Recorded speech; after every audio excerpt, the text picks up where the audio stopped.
Chris Durig with BlueBird Turf Products, and today we're going to talk to you about our sod cutter. Before we get started, the first thing to note when operating any power equipment is to make sure you wear your proper safety apparel.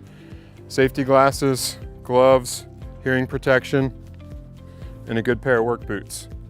The BlueBird sod cutter is the only four-wheel drive machine in its class. The benefit of four-wheel drive on a sod cutter is it allows it to hold hills and get a good straight cut of the sod on any sort of slopes versus the non-four-wheel drive machine. Some of our competitors, they tend to want to walk down the hill and you don't get a straight cut. The other benefit of the four-wheel drive is it also helps with loading and unloading.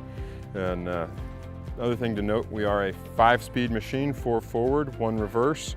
Reverse is another great feature for loading and unloading. It allows you to have control over the machine when you're unloading it off of ramps or off of a trailer.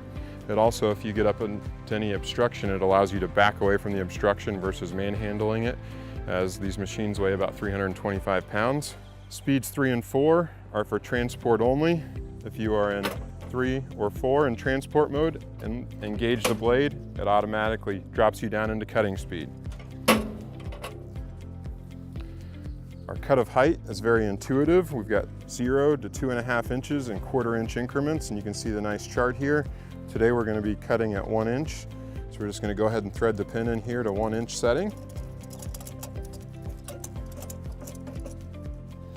There's 2 on-off switches, one back here by the operator. We'll make sure that's an on. There's also one here on the engine. We'll make sure that's on, which it is. Now we're ready to go ahead and get started and start cutting sod. And we'll start the machine.